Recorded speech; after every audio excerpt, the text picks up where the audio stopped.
प्रथम कटोरी को जॉइन करना। यहाँ डबल कटोरी ब्लाउज, यहाँ कटोरी फास्ट पार्ट, यहाँ सेकेंड पार्ट। फास्ट पार्ट को एमती सीधा रखिए, एपटे जॉइन करने।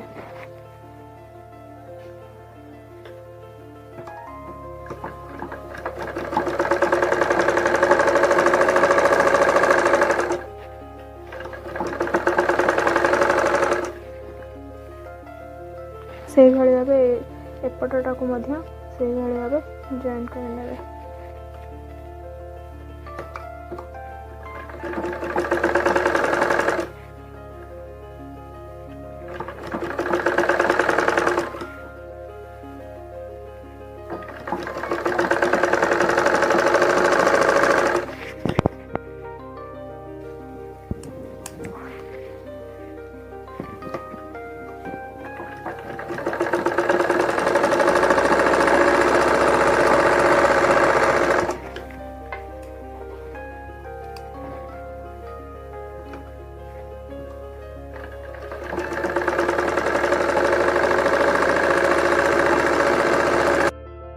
कटोरी दुईटी पार्ट जॉइंट सरी जाइए।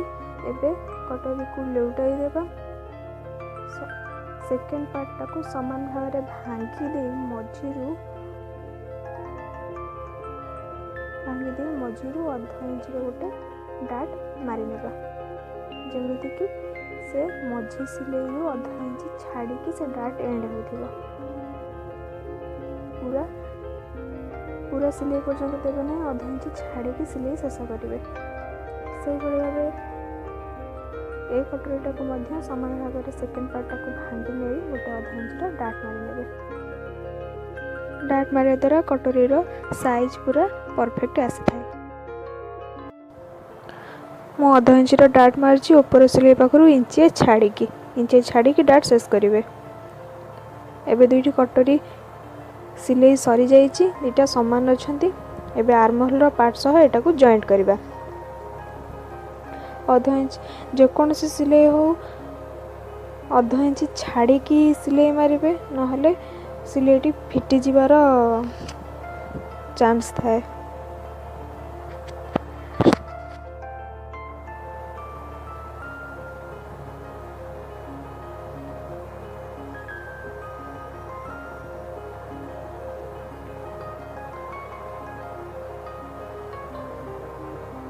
यही भाव अन्यटी सेमती जॉइंट करने।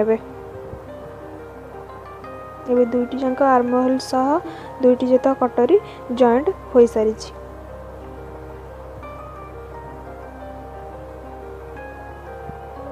दुईटी कटोरी जॉइंट हो सारी। एबे बैक ब्लाउज रो बैक पट सह ए दुईटी को जॉइंट करवा।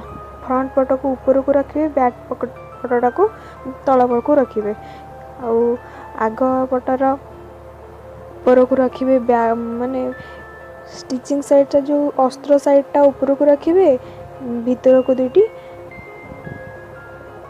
सीधा पटा रखिए। समान को रखी कांध को स्टिच करने।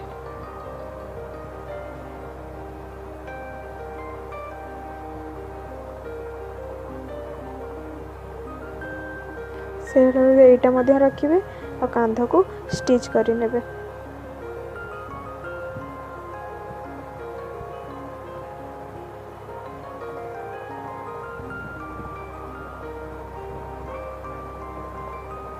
कांध को स्टिच करा सरी जाइए। एबे लागिबो हाथ आ भी पट्टी। एबे जॉइन करबा भी पट्टी। भी पट्टी को साइज रे रखिबे, ताकू लेउटे देकी स्टिच करने। ताकू लेउटे देकी गोटे स्टिच करने। जदि आपन को कपड़ा सह ब्लाउज पीस सह जदि आपन को अस्त्र फिटिंग करी न आसी, आपन मते कमेंट माध्यम रे जणांतु। मु निहाती से विषय रे गोटे वीडियो आपन को पई अपलोड करिवि। से भले मध्ये एपटटी जॉइन करने। भी पट्टीटा एपट मध्ये जॉइन करने।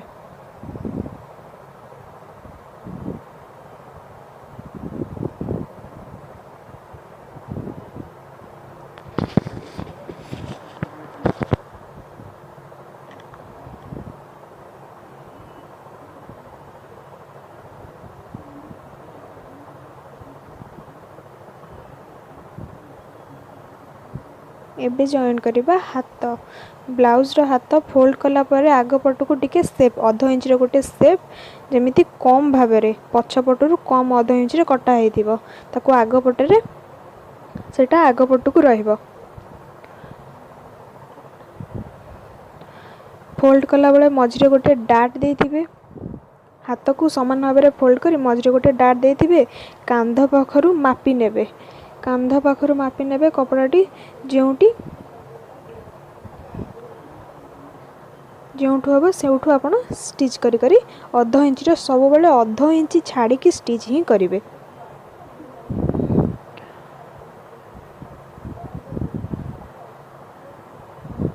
हाथ को बिल्कुल टाणिबे नहीं टाणिले ना कुंची कुंची पिंधिला बेले आर्महोल चारिकत कुंची कुंची हो जिवो कंफर्टेबल हुएनी पिंधिया पई आपण हाथ को बिल्कुल टाणिबे नहीं जदि दरकार परे कांध को बरं टिके टाणी पारंती किंतु हाथ को बिल्कुल टाणिबे नहीं। टिके टिके धरी आपण हल्का हल्का सिलाई करिवे बिल्कुल भी कांध को टाणिबे नहीं हाथ को टाणिबे नहीं सॉरी हाथ को टाणिबे नहीं।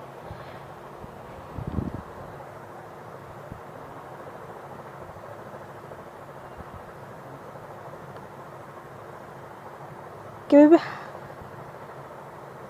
हाथ को टाणिकी एडजस्ट करेंगे ना आपण कांध को सब बेले बैक माने कांधटा को सब चेष्टा करेंगे जमी टाणिकी एडजस्ट करके सिलेटी ठीक भाव में पकई पारे। एबे गोटे पटर हाथ सिलाई सरी जाइए अन्य एक पटर हाथ सिलाई करवा।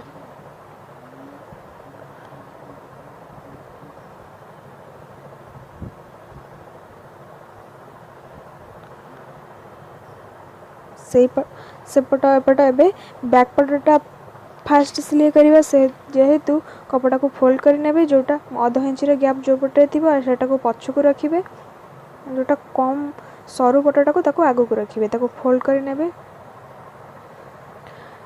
जोंठु डाट दिया तो कांध पाखरु आपण मेजरमेंट कर नेबे। देखंतु मु केमिति मेजरमेंट करूची एठू मझी रखी कांध पाखरु मेजरमेंट कर नेबे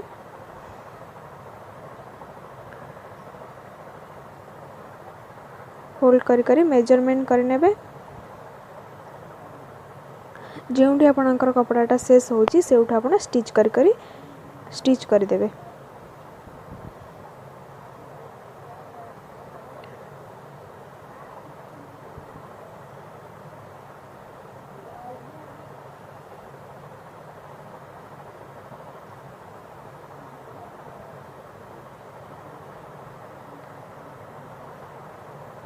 जदि आपण हाथटा जदि पूरा खोला रहा आपण सिलाई करि पारु नाहंती भल हम आपण ताको एकाठी करी गोटे जगह फोल्ड फोल्ड करके धरी नियंतु और टिके टिके मेसिन चलेवा सह टिके टिके कपड़ा को साइज करी छाड़ंतु बिल्कुल सिलाई खसिबो नाही कि कुंची पड़िबो नाही।